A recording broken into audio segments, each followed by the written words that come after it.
على محمد وآل محمد.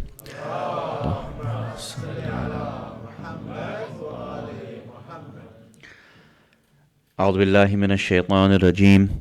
بسم الله الرحمن الرحيم. الحمد لله رب العالمين. الحمد لله الذي هدانا لهذا وما كنا لنهتدي لولا أن هدانا الله. والصلاة والسلام على أشرف الأنبياء والمرسلين خاتم النبيين سيدنا الممجد بشير المصدق المصطفى الأمجد محمود الأحمد أبي القاسم محمد. اللهم صل على محمد وعلى أهل بيته الطيبين الطاهرين المعصومين ولعنة الله على الظالمين من الأولين والآخرين. أما بعد، فقد قال الله سبحانه وتعالى في كتابه المجيد وفرقانه الحميد وقوله الحق. بسم الله الرحمن الرحيم.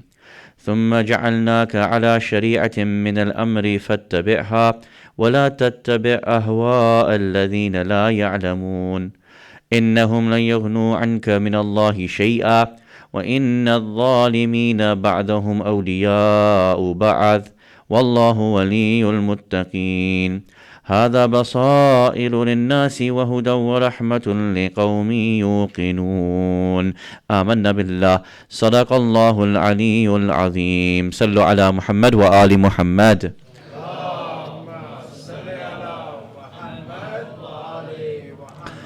Awaited Savior of humanity, Imam al-Mahdi alayhi salam, my respected teachers, elders, brothers and sisters, Assalamu alaikum jami'an wa rahmatullahi wa barakatuh.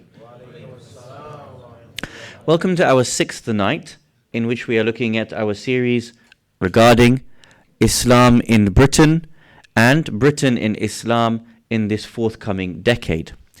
Our last two nights we have been looking at, in conjunction with the Maqasid al-Sharia, which tells us our priorities in any given time, that Britain and many other places around the world are losing both belief in God and God centricity within society. And therefore it is upon the Muslim community to do tasheeh of the aqaid, either to ensure that those who have a misunderstanding of their belief systems are corrected and assisted, or where God himself is being removed from the public space in order to bring around a Britain that is going to flourish in the name of God, we need to be able to assist in re-establishing God in the public space. Thereafter, last night, this made a logical leap that if bringing God to British society again is the center point of our religious duty, we also realize that there is an attack on God and an attack on Muslim youth specifically. That's manifesting itself in a number of ways. It is being used through the sword of, for example, atheist movements. There is also the liberal movement. There is the ultra-secularist movement. When people move to being post-traditionalist, they are also being picked off. And then there is the specific Islamophobia industry, which is trying to take our Muslim youth out of their belief systems. Sadly, Muslim communities do feel under threat. We mentioned yesterday as an example, the Yaqeen Institute in their survey found that 2/3 of Muslim youth did not feel confident enough to say that they are Muslim in public.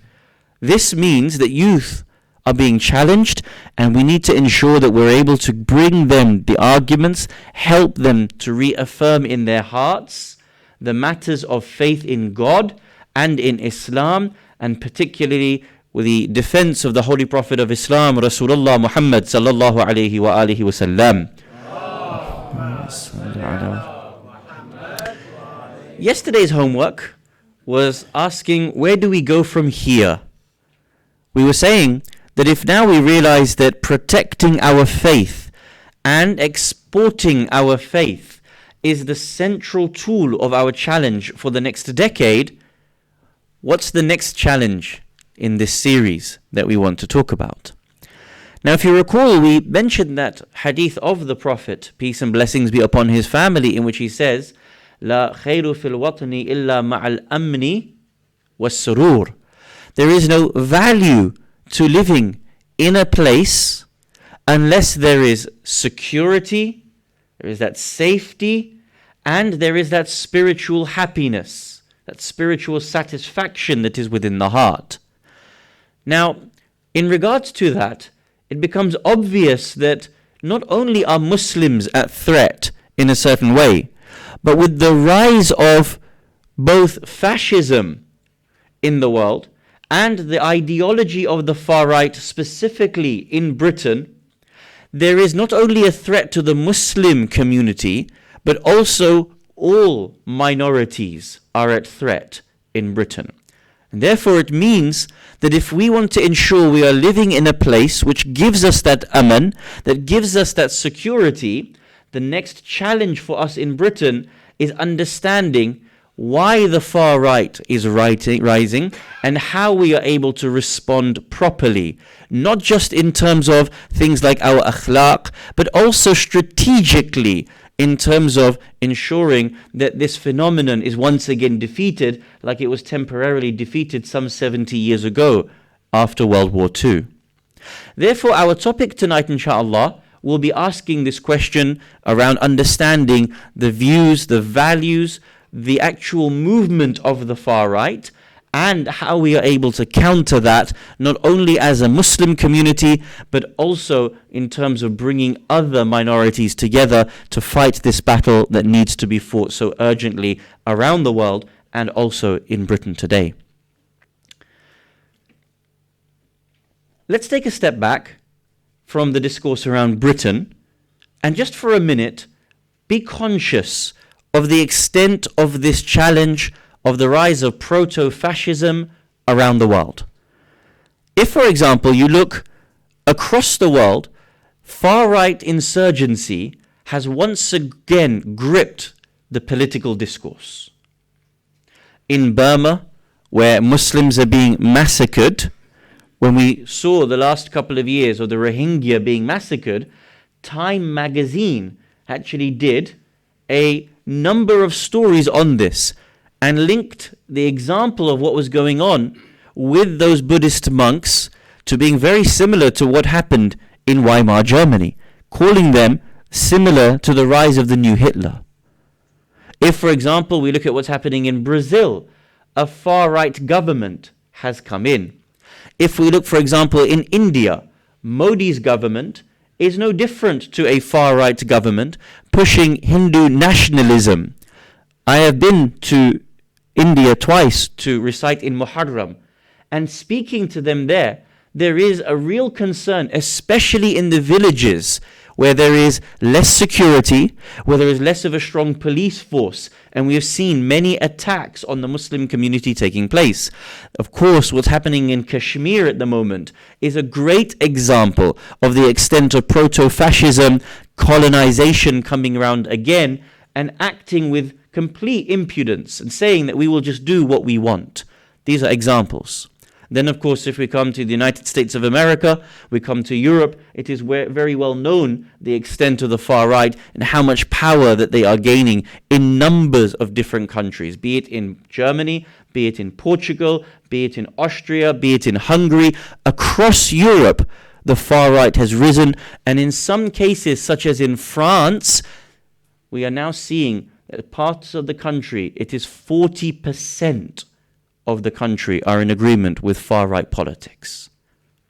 This should worry us, and we should be very aware of what's happening in our own country. Locally, we know that there are a number of discussions taking place and incidents that have taken place, be it mosques that have been attacked, or very local to home, you know that the MP, Jo Cox, was murdered here, or she is an MP of Leeds, off the back of far-right extremism.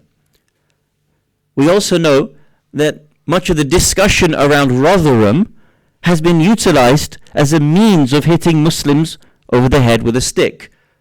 And so all of these things coming together should be an awakening for the Muslim community that there is something serious happening in front of its eyes. And it's very easy for us to see how quickly things can swing towards the far right. As an example of how quick it can swing, the discussion around Brexit needs to be a central example of that. The Tory party, particularly David Cameron, when he decided to allow for this referendum to take place, an important question should be asked. Why would he have allowed this referendum to take place? Really, there is, a can of worms that have been opened in the last 3-4 years since this discourse has taken place. Why did David Cameron allow this in the first place? Not even allow it. Why was this seen as a realistic solution to a problem that they were having? The answer is, number one, that the Tory party were hemorrhaging votes. Hemorrhaging in the sense that people didn't want to vote for them, both in terms of mainstream and those on the right fringes of the political spectrum. They were leaving and going towards people like UKIP, going towards other extremist ideas.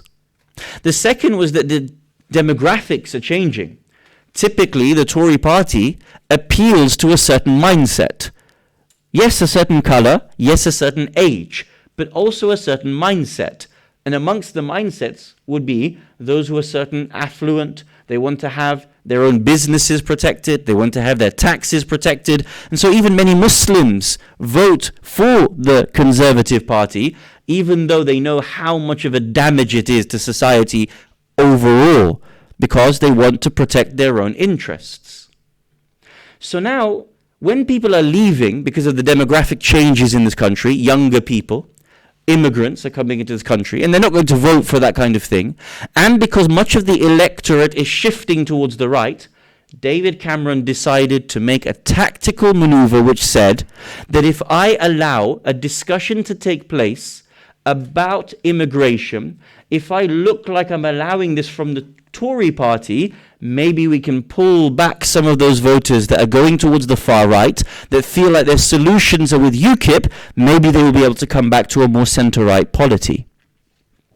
So what did they do? They allowed for the Brexit discussion to take place. This was prefaced by going to Brussels and arguing for more things that they needed, negotiating for more things that they needed with Brussels. Brussels gave them so much. In fact, there are certain laws that the Tory party decided not to even employ. As an example, under EU rules, most people don't know this, but under EU rules, if anyone from the EU migrates to another country in the EU and doesn't find work within the first 3 months, the government has the right to send them back. So all this discussion about immigrants coming and taking over space, not finding jobs, going on the dole, all of this kind of rhetoric that you hear from the far right, there is actually law within EU, and that even British law allows, that would send those who did not find jobs to go back. But they decided not to uphold these particular laws. And despite having a negotiation with Brussels, they then went back and said that they didn't get enough from it in order to satisfy the electorate. Most people don't even know what the negotiations were about, let alone satisfying the electorate. So as a response to all of these failed negotiations, wink wink, let's bring back part of the far right towards the Tory party. How will we do that? We will have a referendum on leaving the European Union. This, of course, backfired. And when it backfired spectacularly. Because certain individuals dragged the entire discussion even further right, and even dragged the Tory party further right. There was a seminal moment, a moment that changed our history in this country, and arguably that moment was when Nigel Farage unleashed that poster with all of those poor Syrian refugees fleeing, bombs being dropped on them, and the title said, "Breaking Point is coming into your country." That dragged the discussion so far right, and then Boris Johnson jumped on the bandwagon, and even on the night before the referendum vote, this is true, night before the referendum vote, he actually wrote 2 articles, one arguing we should stay in and one arguing that we should stay out. Only on the night before the referendum he decided, I'm going to put all of my chips on the out and make it look like I'm there, not believing that it would get anywhere, believing that maybe the vote would come 25%, 30%, and he could always then say, look, I've been with you. When I become Prime Minister, I can bring the votes back towards the Tory party. What happened? We are all left in a situation in this country and across Europe where now the politics are changing off the back of this. We can see that the rise of the far right is taking place. We need to understand how that is affecting the Muslim communities. So therefore, our discussion tonight is going to be based around 2 things. Number 1, what are the arguments, the debate points that the far right have? Because if you're going to challenge, if you're going to be able to respond, you need to understand what their arguments are. Number 1. And number 2, we're going to look at how we can respond in terms of strategic planning to be able to defeat the rise of the far right. And we will do so, inshallah, by looking at certain examples from the Holy Prophet of Islam, Rasulullah Muhammad sallallahu alayhi wa alihi wa sallam.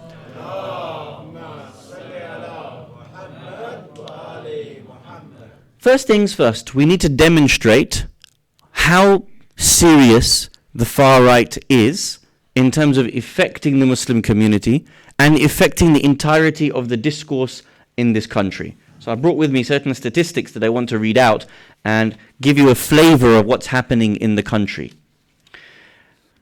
Number 1, 18% of the country believe that Muslims are migrating here for the purpose of making it a Muslim majority country. Right? That's almost 1 in 5. So 1 out of every 5 people that you see on the street, you can basically say, this is from YouGov and other reputable sources, 18% believe that Muslims come here so that they can become the majority country. And then eventually we will bring in Sharia law. Of course, that's a nonsensical term because Sharia and law are completely different things. Now, how much percentage, what is the actual percentage of Muslim population in this country? Anyone know? 6.5%. 6.5%. So if we're going to make this 51% majority Muslim country, you all have to get very busy because it won't be done through immigration. Yeah, we're going to need lots and lots of children to be able to do that. 31% of young children in this country think that Muslims are taking over England. That's a specific statement, specific wording. So 18% think that we're coming here in droves to take over, and 31% of young children think we are already taking over. Right? And then, as you know, when you see Muslims in parliament, Muslims on the TV, this only adds to that type of understanding. 37% of Brits, 37%, so that's more than 1 in every 3. 37% of Brits support a political, or would support a political party if that political party was to campaign on the basis of reducing the number of Muslims in the UK. In fact, in the previous election cycle, it was in their manifesto for a period of time. UKIP actually said, if we get in, we will pay every Muslim X amount of thousands of pounds to leave the country. That was there. I don't remember how much it was. Might have been something like £5,000 or something minor. I'd leave for a lot more. I mean, 6, 7 figures. Maybe we'll talk about it. No. 32% of the country believe that there are no-go areas. You know what those no-go areas are, right? Like non-Muslims are not allowed into that area. You're not allowed alcohol in that area. You're not allowed pork in that area. 1 in 3 non-Muslims actually believe that that's the case. 35% believe that Islam is a threat to the British way of life. 76% of male Muslims are less likely to be employed than their white counterparts. White Christian counterparts. There was a study that was published several months back called the Missing Muslims Report. It should be famous in this community because Sayyid was actually mentioned in the report. Yeah? So it was a brilliant study talking about how often the state of Muslims in this country in the public sphere, in terms of poverty, in terms of their role in the workplace and the public space. I would make ourselves very much aware of this type of report to understand what is actually happening in the ground, but also to understand what's happening in, say, less economically developed areas of the country. It's very important to understand the conversation that's going on the ground. Now, these are certain stats, which 1 or 2 we will come back to in a minute's time, inshallah. But based on this, I think it's evident that in terms of the thinking of the far right, and also the establishment of the far right in this country, we should be very well aware that it's on our doorstep. It's already part and parcel of the country's discourse. And the government itself is making things very difficult for Muslims. The question I pose now is, what are the belief systems of the far right? And I'm going to look at 4 in particular. And then as these 4 become normalized, mainstream, believed ideas, how then that manifests itself into the mainstream discourse and then ultimately affects everyone across the country and the way in which people think across the country. So there are 4, and please note these down on your phone, just even if you need to just jot the names down so you have them, and then you know this is the way in which the far right argue these points, and then inshallah if you ever need, you can go back and start thinking about some of these things and specifics around the arguments that they have. Number 1, the first major belief that they have is that races cannot mix. Races cannot mix. Now the first thing is that of course that they believe in race. The idea that you are born into a certain group of people which makes you inherently better or worse, stronger or weaker, smarter or dumber than any other race. This came about in terms of science in the 16th and 17th and 18th centuries. And there's a number of different books that were written off the back of science to say that there is such a thing as race. And you know what they did? All of these different scholars from America, from Britain, from Germany at that time, they would actually divide people into different types of races. Sometimes there were 3 races, sometimes there were 4 races, sometimes there were 5 races. What does that tell you? If it's scientific, it should be accurate. The fact that sometimes people are dividing you into 6 races or 2 races or 8 races, this color, this name, that name, it shows it's completely arbitrary, doesn't it? If I now say, these are the red people, these are the black people, these are the white people, and these are the yellow people, and then another scholar comes along and just says that there are 3 colors, if it's factual, then it's either one or the other. But if I divide you into 10, or scientifically I can divide you into 20 groups or 2 groups, then clearly there's no such thing as race. And there isn't. It's a social construct. You can divide humanity into as many or as few groups as you decide, depending on what type of divisions you want to make. But because people, and I've emphasized this over and over again to you, because Muslims read the Quran, don't look at what the Ahlul Bayt alayhimus salam say, they adopt these external ideas and then actually imbibe them, believe them, and then perpetuate these ideas that were, funnily enough, created in order to make you, all of you Muslims, a lower race than everybody else. You want equality in the world? You have to defeat the idea of race, essentially, that race exists. However, there was one scholar that made a huge jump, and then his works were taken even further until today. Everybody needs to know these works to understand where the far right get their entire ideas from. And the main idea came from a person by the name of Joseph Comte du Gobineau. And he wrote a particular work which argued that races should not mix.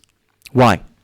Because if you believe that races have different strengths and weaknesses, if I divide this room into two halves and I said, you guys have A, B, and C strengths, and these guys have A, B, and C weaknesses, if you mix, if you sit with them, if you marry with them, if you participate in life with them, you will bring them down. Does that make sense? So would you guys want to mix with them if they're going to bring you down to their level? No, of course not. So when you hear this idea that Islam is inherently violent, what they're actually saying is, the West is peaceful.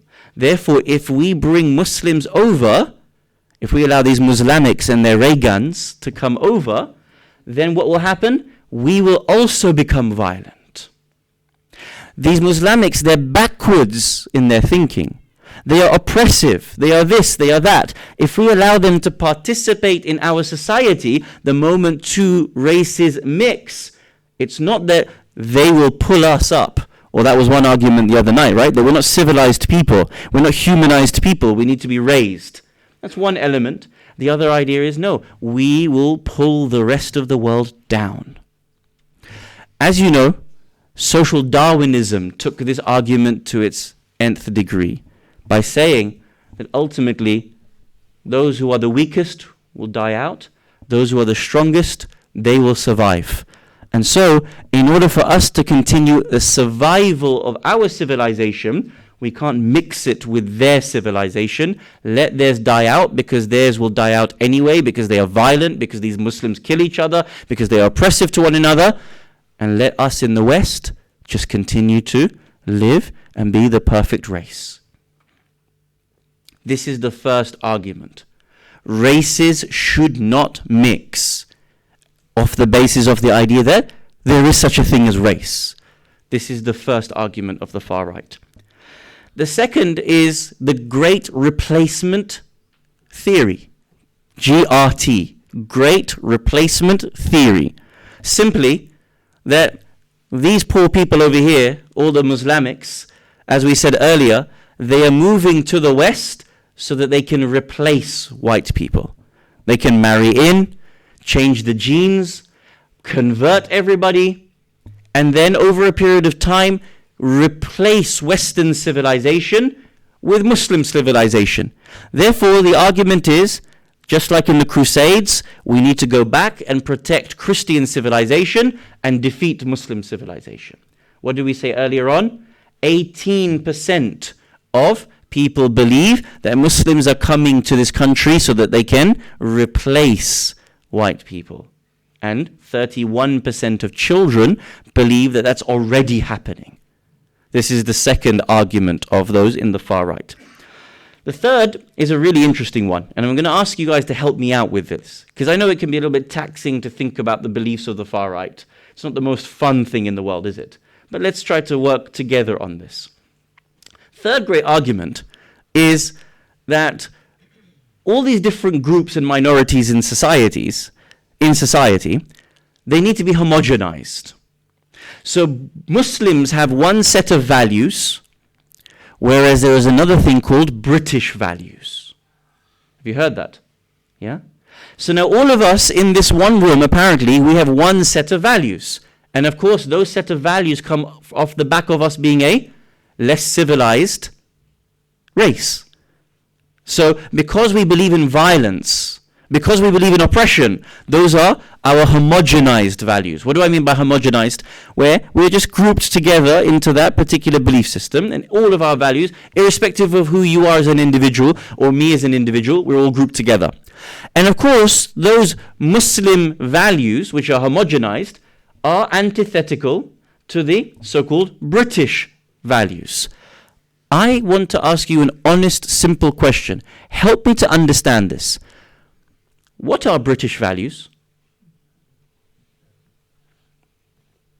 Genuinely. Help me out here. Anyone, please tell me, what is a British value? Something that's specific to Britain. What's a value that is specifically British? Fish and chips? Fish and chips, that's a good one. I think maybe tea? No, stole that from India. Huh? So when they say, oh, the Brits, they like to drink tea, right? It's not really from Britain. So I'm asking seriously, because this is, help me unpack this. When you sit with people and they say, look, we have British values. Say, brilliant. I want to have British values as well. What are values that are specifically British? Huh? English breakfast. Yeah. BLT. Yeah. What else? They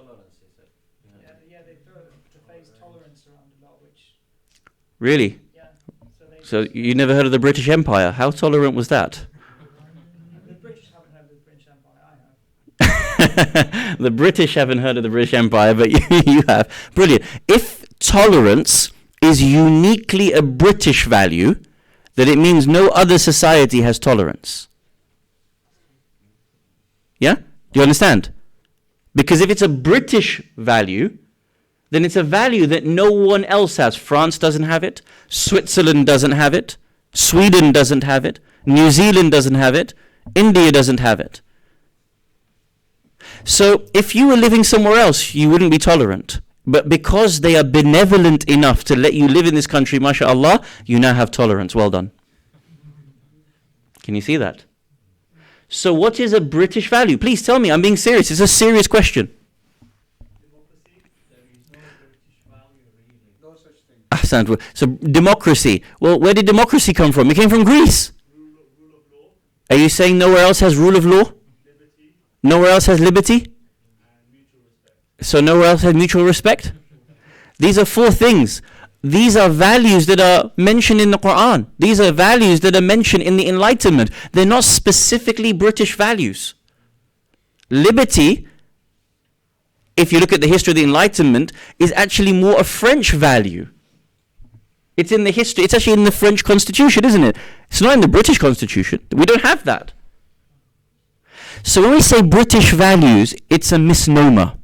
It is there to trick you. It is there to say that there are certain values that are specific to this group of people which you cannot have. And the only way for you to have it is if you assimilate into the British society. But there is no value that is specifically British. It's a misnomer that is used to trick you. And as my friend in the corner, I can't see him, stated, there are no such thing as British values. All of these values can either be universalized or particularized to a number of different regions or historical trends. This is the third argument of the far right. And fourth, this comes off the back of the third, this is very important, they believe in something that is called the Judeo-Christian society. Have you heard that term? Yeah? What's a Judeo-Christian society? A society that's built off the back of Judeo-Christian values. Yes? So they believe that the West is built off the back of Judeo-Christian values. Tell me something. Where did that term first come from? Who knows? That term was first coined, as in there's academic studies done on this. The term Judeo-Christian, the first time it ever appears anywhere academically in the history of the world is after World War II. Why? Because the West, apologetic for what it did to the Jews of Europe after massacring several million, wanted to make them feel more welcome and created a term to say that you are not separate from us. And as you know, much of the massacres were done in the name of Christianity, so we have a Judo-Christian civilization now. It's only been there for 60, 70 years. So I ask you, what about the West is particularly Judeo-Christian? Because when I read the Bible, actually it's very similar to the Quran, isn't it? In some ways. What value is there in the Judeo-Christian civilization that is not mentioned in the Quran or the Ahadith? Whether you take the Old Testament or the New, which one? There isn't one. Now, again, this is a misnomer. One of the Marajit was talking about this so beautifully. He says, help me understand this. Tell me something.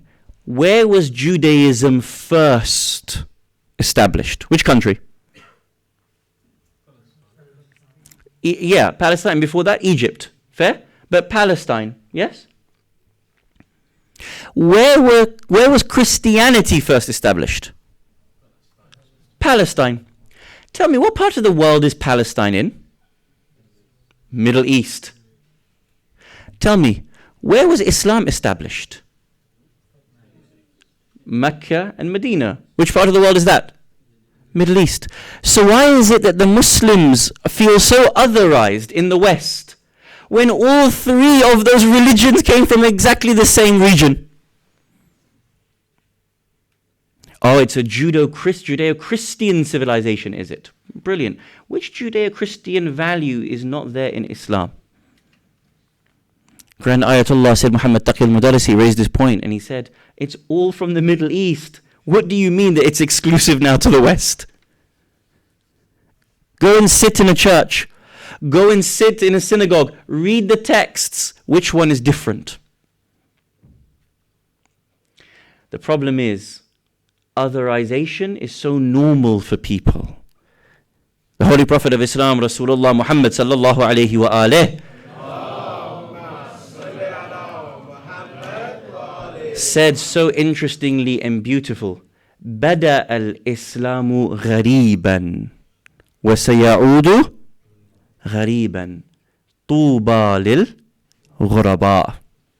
Islam was initiated, began as gharib, and it will return and end up as gharib.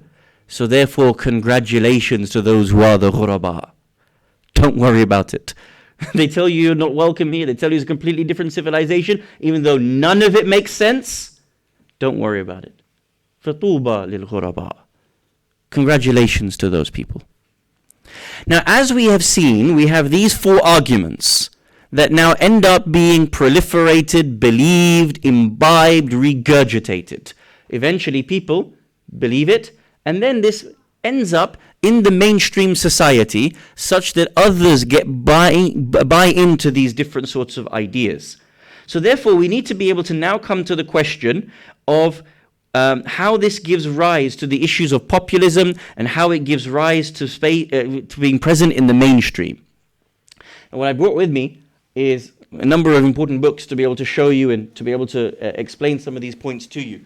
First, I just want to be able to show you this book and read to you some points. Here is a counter-Islamophobia kit, which we'll be looking through, inshallah, in the second half of our discussion to understand how to respond to Islamophobia. And they mention that there are 10 major themes about Islamophobia. What are the 10 major narratives that they use in the mainstream to otherize, to say bad things about Muslims? Number one, we are a threat to security. Number two, that we do not assimilate to the West. 3, that we are trying to be a demographic threat. 4, we want a theocracy. We want to establish a theocracy here. 5, we are a threat to identity. 6, we have a threat to gender equality. 7, that ontological diversity, Muslims are essentially different to everyone else in the world. 8, we are innately violent. 9, that we do not deserve citizenship. And 10, we will always have homophobia. Therefore, these are the 10 major narratives that are built about Muslims in the West. Now, this manifests itself in certain ways. Just to be able to show you certain books that if you want to be able to read in your own time. I brought with me Jan Werner Muller's What is Populism? Yeah, if you want to understand how populism rises, it's a short book. You can get through it in a couple of hours. I've, studied this book, and it's well worth understanding that he says populism rises on 2 bases, primarily. Number 1, when you are anti-elite, and number 2, when you are anti-plural. If you have those 2 things joining together, you will see a rise of populism. Anyone who wants to study it, it is available.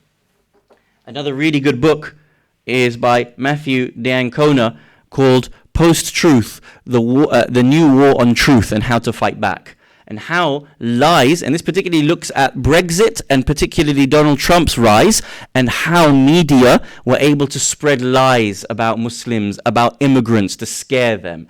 We talked about this in a post-truth world in a previous night. Does anyone remember the definition of post-truth? That's why I said bring in pen and a pad, people. Yeah. Definition of post-truth is,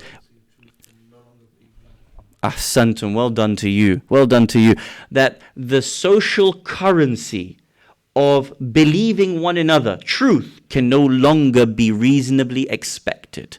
That you no longer reasonably believe that your politicians are going to tell you things that are true.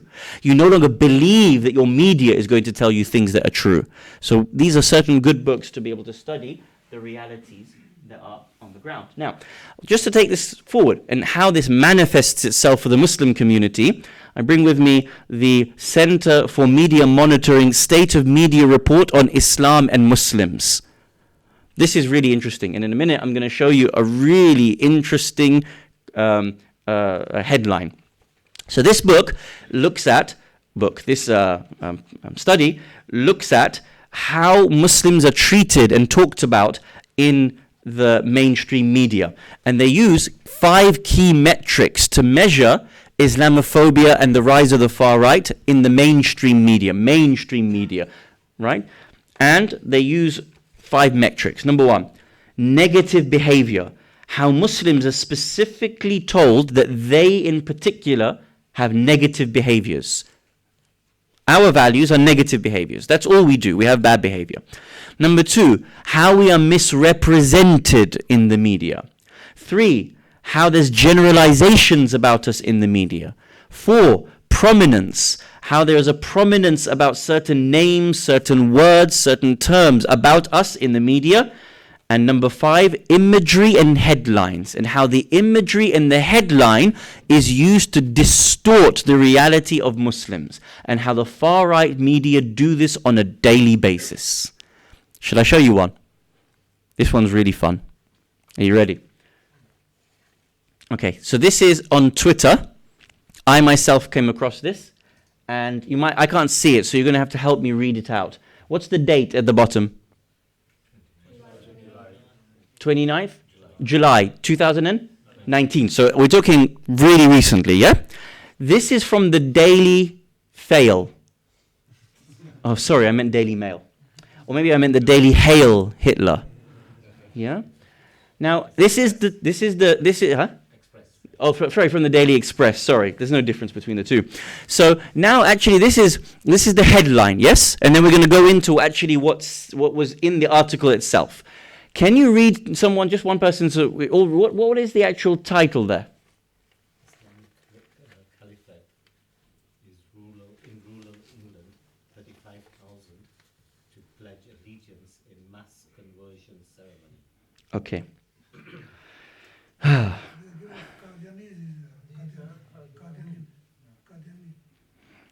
I'm just bringing it up on my phone, hopefully. Nope, that's not right there. Just read it out again for us, inshallah. Islamic Caliphate in rural England.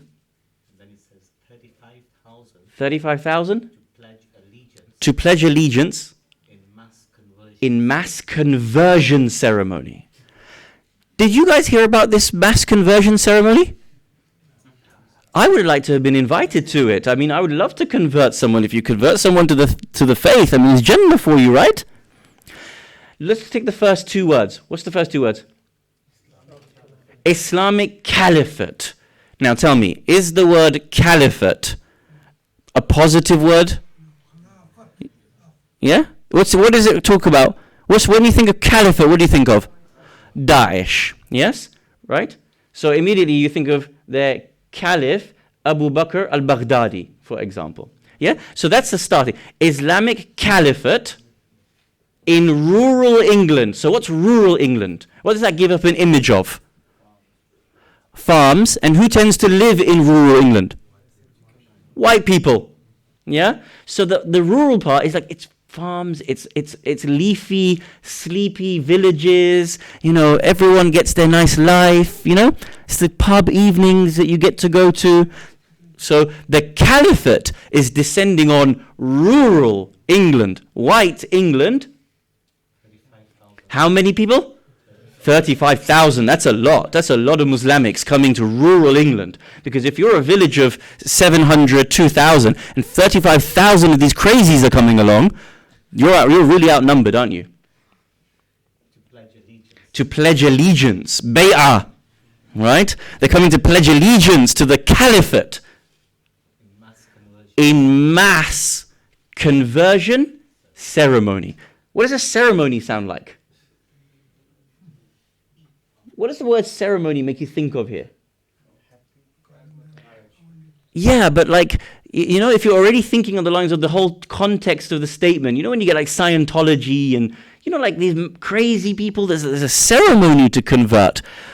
I've never seen there need to be a ceremony for any conversion. It's 2 lines. La ilaha illallah, Muhammadan Rasulullah, khalas. But they don't know that, do they? So this was the Daily Express, the headline. Now can you imagine, if you already believe that Muslims are trying to convert everyone, if Muslims are already violent, caliphate is coming over, all this nonsense, if you believe it, what's that headline going to do to you? Fear. Absolute fear. Now, Sayyid, can you go to the actual article? I want you to remember, look at the difference between the headline and then you open up the actual link and then look at the title. What does it say? What does it say? Muslims from over 100 countries will descend on Alton in English countryside to pledge allegiance to global Khalifat this August. Seems to be a bit different, doesn't it? The actual headline and then the article inside, they're not the same thing. Now actually, do you know what this was?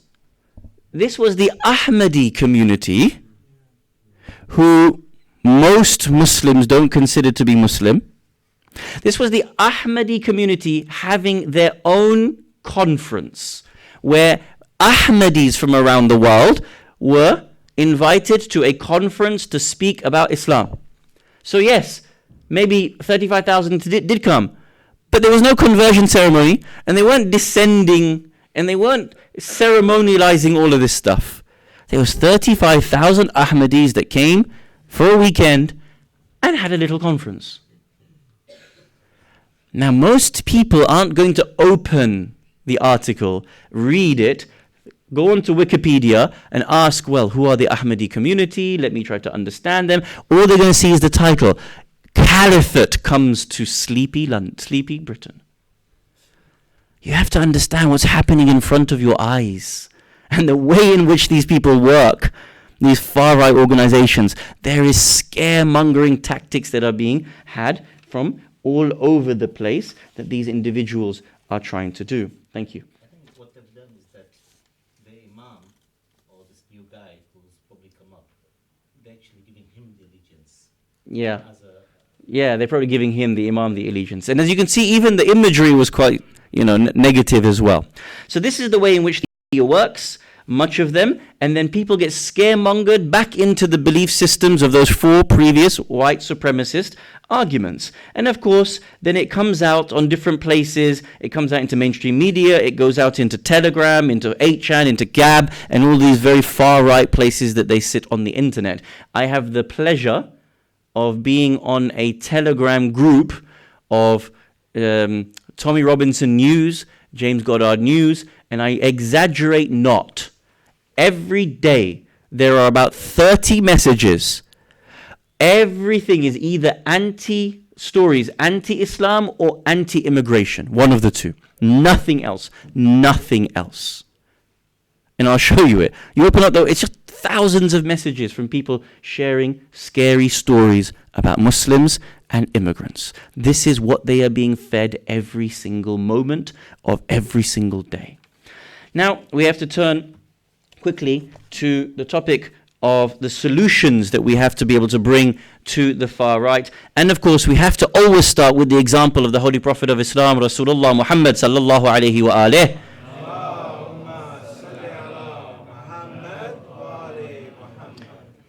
Our Prophet and the way in which the Quran speaks about this issue is so beautiful and so interesting. Allah subhanahu wa ta'ala tells us in the Quran, for example, in chapter number 7, Surah Al-A'raf, verse 157, that for those people who believe, فَالَّذِينَ آمَنُوا بِهِ, those people who believe in him, the Prophet, وَعَزَّرُوهُ وَنَصَرُوهُ, they honor the Prophet, they help the Prophet, for them, they are considered amongst the muflihun. They're considered amongst the successful people. So we realize that we have to help Islam and we have to help the Prophet's name in this situation when so many people are actually attacking the Holy Prophet and our own religion. We have a responsibility to be able to do this. Now, I just want to mention 4 or 5 ways quickly to be able to think about how we can strategically defeat this rise of the far right. Number 1, as we said yesterday, we have to protect our children and not have any assimilation. There is a book I'll recommend to you, if you dare read it, which is by the name of The End of Europe by James Kirchick. James Kirchick is a far-right individual, and he wrote this book, The End of Europe, arguing that Europe is about to break down because of Muslims, basically. Yeah. And in there he mentioned something really important, and I really want to emphasize this to parents and to youth. He mentions that as Weimar Germany was on the rise, he goes through the history of different European countries and how they respond, and he mentions that of all Europe, the Jews in Hungary assimilated most to European culture, losing their language, the dress, the food, all of it. They assimilated the most. He says they weren't spared because they assimilated. The Jews were massacred in Hungary like they were massacred in any other part of Europe. Don't for a second think that your solution to defeating the far right is you assimilating, is you giving up your values, is you giving up your belief systems. In the end, you will both lose dunya and akhirah. The second advice that we give to you to defeat the rise of the far right is to turn this into an opportunity. You know, the other night we talked about the challenges and opportunities of a post-Brexit world, where Muslims can actually enter into the space and actually change the discourse in the entire country. This is a huge opportunity that Muslims have not yet taken advantage of. Let me give you an example. After 9/11 and the tragedies of 9/11, the world shifted in discussion. Here in this country, after 7/7, we shifted in discussion. There is a huge opportunity for you to sit with anyone from any faith, from any background, and say, the whole discussion in the country is to understand what Muslims believe in. Let me bring you in and teach you what we believe in. It's our 6th night, and I could be wrong. As far as I've seen, there is not a single non-Muslim any night that has come into this hall. How is that possible? How is that possible that we are so stubbornly keeping Karbala and the movement of Hussein ibn Ali alayhi salam to ourselves in a time when the entire world is begging to understand about what Islam truly believes in. Do you not believe? Are you not confident in the movement of Hussein ibn Ali? Are you embarrassed or shy about it that you can't invite one of your friends to the majlis? One out of all of the friends that you have to the majlis? All of the interfaith dialogue, all of the emphasis, it has culminated that in a period when we're talking about Islam in Britain and what Islam has to offer Britain, we haven't had one non-Muslim in this space in 6 nights. It's a tragedy. It means that really, we just want to be lemmings. We're just looking forward to the attacks on us. We're not doing anything actively to be able to export the faith and bring people with the opportunities that we currently have, in the freedoms that we have. Amir al-Mu'mineen Ali ibn Abi Talib salawatullah wa salamuhu alayh says, opportunities are like clouds. If you don't take advantage of them, they will pass away. Right now we have freedoms. Brothers and sisters, take advantage of those freedoms. Otherwise, when they go tomorrow, don't complain when they have been taken away from you. Now, not only this, we have to understand that there's lots of scope. I remember I was studying, and we have to study a particular book in the Hawza, which is called Shara'i', and that's written by Sheikh al-Hilli, Muhaqiq al-Hilli. And there's a mas'ala in there that was very strange.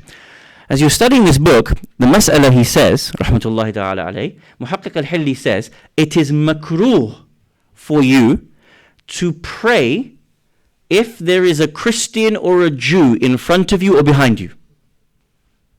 If you're praying right now, and a Jew or a Christian is in front of you or behind you or to the side of you, it's makruh for you to pray your salah. So I asked why to my teacher. I said, just give me an explanation. He said, look, we don't have a specific explanation, but maybe they'll mock the prayer, maybe that, that it will defile the prayer by them being in that space. Obviously, I'm going to use the word strongly, that's nonsense. But it's mentioned in the historical texts. Now, I asked him a question. Obviously, this is in Iraq, he doesn't have much knowledge of what happens on the ground here. I asked my teacher, I said to him, do you know what? Annually, we have what is known as Visit My Mosque Day. We open up the doors and we invite people of other faiths to come in. And when I've led this, me personally, as an example, we've had the videos, we've been able to, I would stand up and I'd explain what the adhan is, what the iqamah is. I'm now going to do my salah, and I'm explaining to you in advance what these movements are, what the qira'at is. The translation of it is going to come up on the screen. So as I'm reciting, you understand what's being recited. They understand it all. And they will sit to the side, they'll sit behind us and watch us. And of course, the purpose of this is to help them understand Muslim practices, not be afraid of the words Allahu Akbar, see the depth and the spirituality in our belief systems. Is it makruh? He said it's mustahab for you to do it. And you see, the way in which we think about this religion, it's so backwards, or at least the way in which it's been given to us, and then we still hold on to this. Even the idea of having one annual day when we invite some people to come into the mosque. We have such a space where everyone's asking us, what do you believe in? Explain to me what jihad is. Explain to me the prophet, a prophet of war. Explain to me about your beliefs. Explain. Why are they not sitting in front of us at every opportunity in which they have? Number 2, in your region and in your city, you have to know this, that there are certain people from the far right who are prominent. We need to engage them. Genuinely engage them. With what attitude? The Holy Prophet of Islam, Rasulullah Muhammad sallallahu alayhi wa alihi,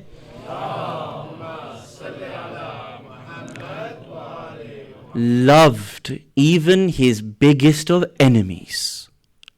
Loved them. Open the Quran. Read how the Quran speaks about the personality of the Prophet.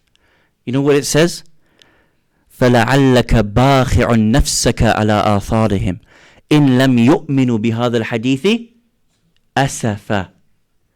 Allah Jalla Jalaluhu says, O Prophet, you will almost die out of grief for how much you want them to believe in your message. Just think about that.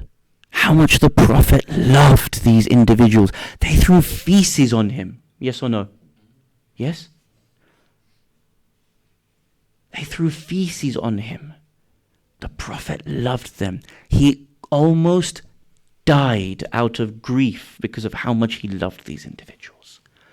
There's a hadith about this verse. It's amazing. I want you to think about it.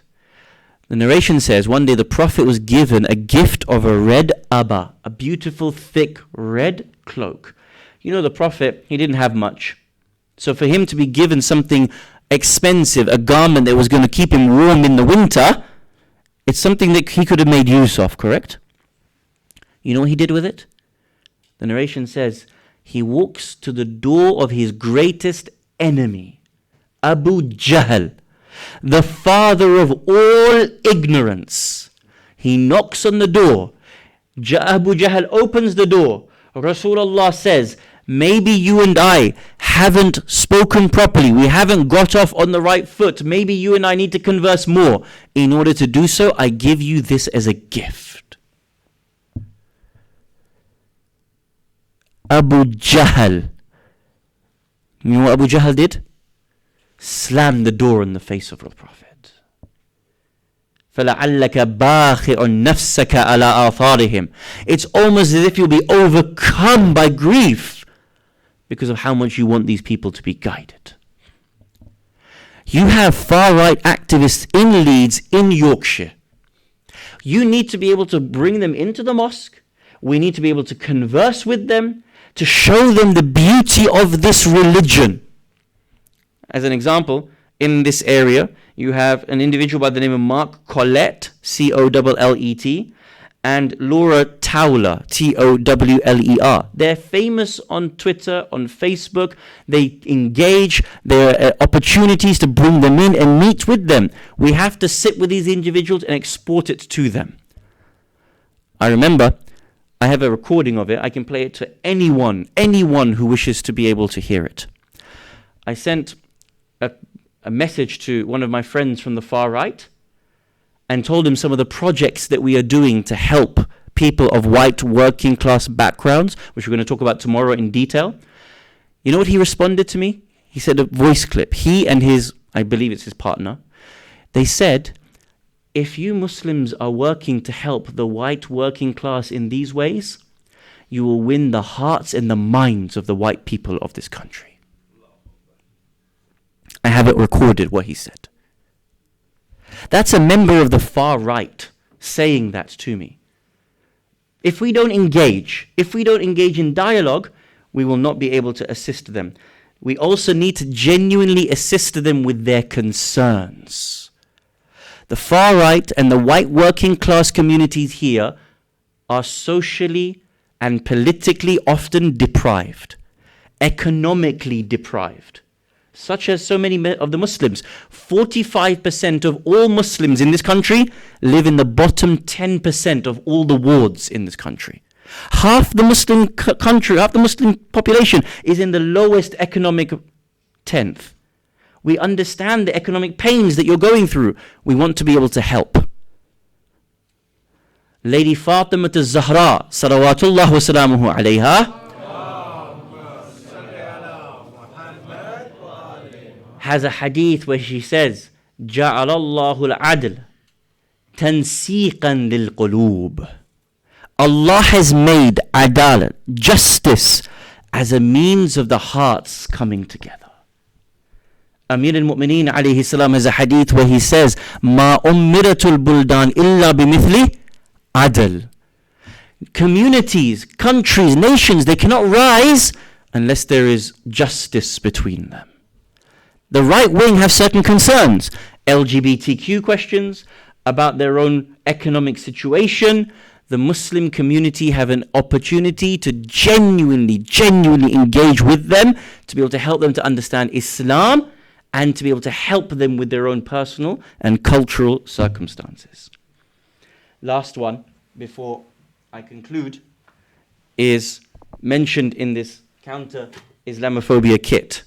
And there's many more, but of course, we don't want to take any more time than we already have. And I'm going to mention that they actually write 10 ways, strategic ways, to deal with the far right. Some of them are, strategic level, some of them are local community level. So far, I've mainly mentioned the local community level ones.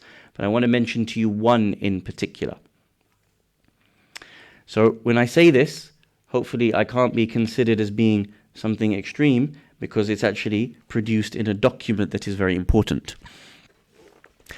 Counter-narrative number 7. If you want to defeat the rise of the far right and the rise of Islamophobia, number 7 of 10, you have to de-radicalize the state. The state itself, the government itself, needs to be de-radicalized. The government itself has to be de-radicalized. The people in the government, they themselves have to be taken out. They state, de-radicalization is understood here as the act of dissolving the categories of race, removing the ideas of race altogether, and their mobilizations. This is the process whereby the focus of action is on facilitating the recession of racial categorization and practices.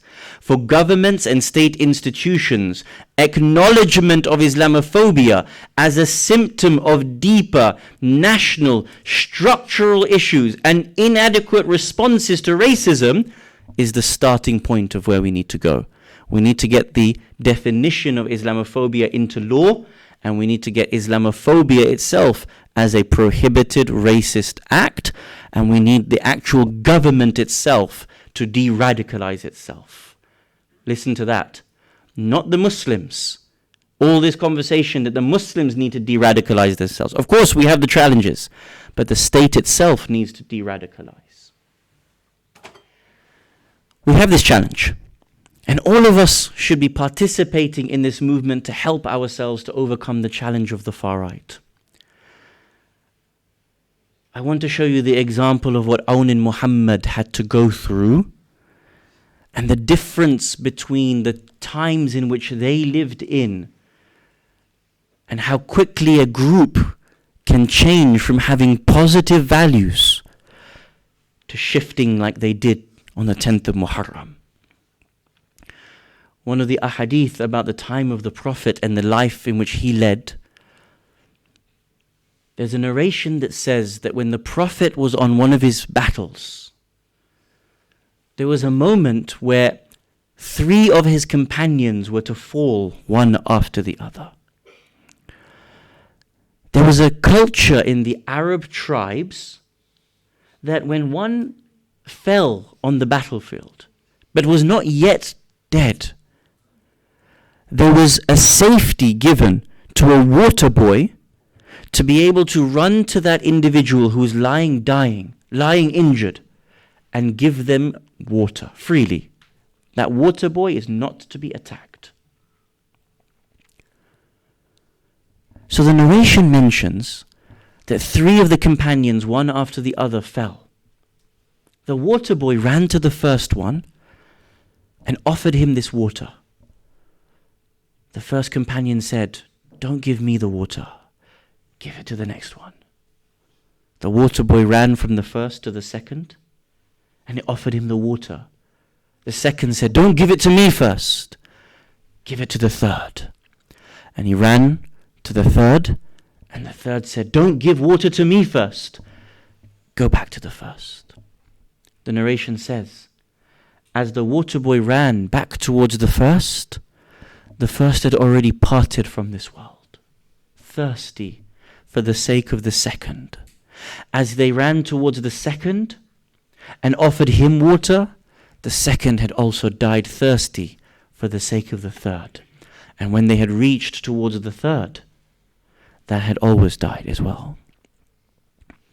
Can you imagine what it was like on the 10th of Muharram, when these two children of Sayyida Zainab alayha salam are lying on the battlefield? They are maybe 8 and 10 years old, or 10 and 12 years old. Yet when both of them were struck down, the army of Yazid, they had gone back on their own values so much that they had not even had the mercy in them to give water to those two beloved stars of Sayyida Zainab. On the night of Ashura, and on the day of Ashura, the mothers were preparing all of their children for readiness in the battle tomorrow. It is said that Layla would sit with Ali Akbar. Farwa would sit with Shah Qasim. And Zainab would sit with her beloved children, Aun and Muhammad. What does Zainab say to these two children when they are already aching to go and serve their uncle on the battlefield? What preparation words do you need to give? However, you can imagine that she is saying to her children, "Oh, my children, it is not that I don't believe that you will go and fight tomorrow. You will. But you have to make sure that you are the first of the family members to go. For how is it that I can stand in front of Fatima and say that the children of Layla or the children of Farwa, they went to defend Hussein before my own children went towards the battlefield? How does a mother say to her own two young sons, you go first into the battlefield. I do not want you to return. I do not want to see you come back." Throughout the afternoon, as all of the family members, as all of the companions were being massacred, these two children would come and beg for the opportunity to go and fight. They were always refused by Imam al-Hussein alayhi salam. It came to the point now where Sayyida Zainab is impatient with her children. "Why have you not gone?" They say, "Our uncle does not allow us to go into the battlefield." We are told that Sayyida Zainab alayhi salam goes towards the Imam and says, "Oh my Imam, oh brother, tell me, is it not the case that throughout your life I have acted as a mother to you?" At this moment, we are told that Hussein begins to cry, realizing what is about to happen at this moment. "Indeed, you have treated me like I am your son. You have always looked after me like a mother would look after the son, oh my sister Zainab." We are told then that Sayyida Zainab says, "Then you are not allowed to refuse your mother any request. My request to you is to allow my sons now to go into the battlefield." We are told that at this moment, Aun and Muhammad enter in towards the battlefield. The ladies of the tents, they are sitting with Sayyida Zainab. They are going to want to console her as to what is about to happen to her children. They know what has happened to the other companions and towards the other children of the family members.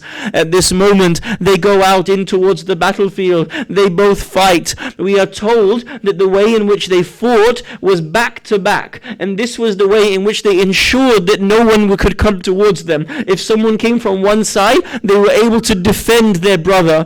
But eventually, the army's commanders said, "These two warriors, if you want to be able to defeat them, you have to separate them from one another." Therefore, they tried their hardest. They must have showered them with arrows. They must have used the horses, and eventually Aun and Muhammad are separated. Both of them are surrounded by the enemies. They are both attacked and they fall towards the floor. Why is it that the Arabs used to give each other water when individuals fell, but they could not give the children of Zainab water when they fell?